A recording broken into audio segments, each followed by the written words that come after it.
আচ্ছা, হেরে যাওয়ার শেষ পরিণতি কি মৃত্যু? অনেকের মাথার মধ্যেই ঘোরে যে আমি জীবনে হেরে গেছি, আমার আর কিচ্ছু করার নেই। আমরা এমন কিছু পরিস্থিতির উপর দিয়ে যাই যেখানে লড়তে লড়তে এমন একটা জায়গায় আমরা এসে দাঁড়াই যেখানে আমাদের মনে হয় যে এখান থেকে বাঁচার আর কোনো রাস্তা নেই, কিংবা এখান থেকে ফেরার আর কোনো রাস্তা নেই। আমি যদি মরে যেতাম তাহলেই হয়তো ভালো হতো। আমরা এটাই ভাবি, আমাদের মাথার মধ্যে অনেক সময় এই জিনিসটাই ঘোরে। কিন্তু এটা তো কোনো সলিউশন নয়। এটা হলো পরিস্থিতি থেকে আপনি নিজের মুখটাকে লুকিয়ে ফেলা। পরিস্থিতি থেকে পালিয়ে যাওয়াটা কিন্তু কোনো প্রবলেমের সলিউশন হতে পারে না, বরং সেই পরিস্থিতির সাথে লড়ে আপনাকে সেই সময়টার বা সেই প্রবলেমটার সলিউশন করাটাই হচ্ছে সব থেকে বড় বিষয়। জীবন একটাই, জন্মালে তো মরতেই হবে, কারণ কথায় আছে, আমরা সবাই জানি যে জন্মিলে মরিতেই হবে। মানুষ কেন, যে কোনো প্রাণী মরণশীল। আজকে আমরা যখন জন্ম নিয়েছি তখনও একাই জন্ম নিয়েছি, একাই আমাদেরকে যেতে হবে।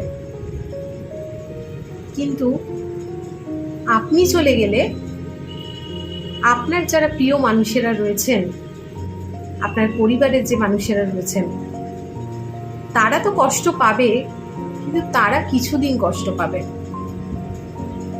তারপরে তাদের মনের স্মৃতির পাতাতে কোনো একটা কোণে আপনার নামটা এবং আপনার সাথে জড়িয়ে থাকা বিভিন্ন স্মৃতিগুলো পড়ে থাকবে। কিন্তু এই পৃথিবীর সমস্ত মোহমায়া কাটিয়ে চলে যাবেন কিন্তু আপনি। তাহলে লুজার কে? আপনি। তাই মরে গেলে তার থেকে বড় আর হেরে যাওয়া হয় না। এর থেকে যদি আপনার মনে হয় যে আপনি জীবনে প্রচন্ড বাজে সিচুয়েশনের মধ্যে দিয়ে যাচ্ছেন, এখান থেকে আর ফেরার কোনো রাস্তা নেই, না, নতুন করে ভাবুন। যেখানে সবটা শেষ হয়েছে আবার নতুন করে ভাবনা চিন্তা শুরু করুন, নতুন করে আবার সবটা প্রথম থেকে শুরু করার চেষ্টা করুন। বাঁচার জন্য নতুন রাস্তা খুঁজুন। আপনার পরিস্থিতি খারাপ মানে আপনি মানসিকভাবে অপদস্থ হয়ে যাচ্ছেন, চারিদিক থেকে আপনি হেরে যাচ্ছেন, তার মানে এটা নয় যে আপনি নিজেকে শেষ করে দেবেন। তাই আমি সবাইকে একটাই কথা বলবো, মেডিটেশন করুন। বর্তমানে আমরা কেউই নিজেদের জীবনে কেউই ভালো নেই। এক একজন এক একটা প্রবলেমের উপর দিয়ে যাচ্ছে। আপনি যাচ্ছেন, আমি যাচ্ছি, আপনার আমার মতন প্রচুর মানুষ যাচ্ছে। কোনো মানুষ বলতে পারবে না যে আমার জীবনে কোনো সমস্যা নেই। প্রত্যেকের জীবনে সমস্যা রয়েছে, কিন্তু সেই সমস্যাগুলো নিয়ে কিন্তু আমাদের চলতে হবে। আমাদের ভাবতে হবে আমাদের সমস্যার সমাধানের রাস্তা কোথায়, খুঁজে বের করতে হবে আমাদের সেই সমস্যা সমাধানের পথ। তাহলে দেখবেন জীবনটা অনেক সুন্দর হয়ে গেছে। মারা গেলে তো আপনিই মারা যাবেন, কিন্তু যে কারণে আপনি মারা যাবেন সেটা যদি নতুন করে আবার তৈরি করা যায়, নতুন করে সৃষ্টি করা যায়, তাহলে আপনার বাঁচার ইচ্ছেটাও যে আবার নতুন করে হবে, সেটা কখনো ভেবে দেখেছেন? যারা পড়াশোনা করে, অনেক স্টুডেন্টরা আছে, তারা হয়তো পরীক্ষায় খারাপ নম্বর পেল কিংবা বাড়ি থেকে বকুনি খেলো, তারা ভাবে আমি সুইসাইড করে নেবো, এবং করেও ফেলে।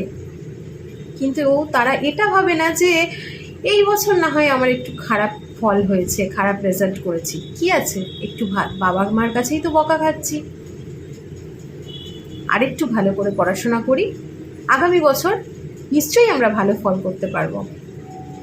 ঠিক সেরকমই আমাদের প্রত্যেক দিনের দৈনন্দিন জীবনে আমরা প্রত্যেকে নানান রকম সমস্যার মধ্যে দিয়ে যাই এবং নানান সমস্যা আমাদেরকে ঘিরে ধরে, আমরা খুবই ডিপ্রেশনে চলে যাই, এটা সবাই যায়,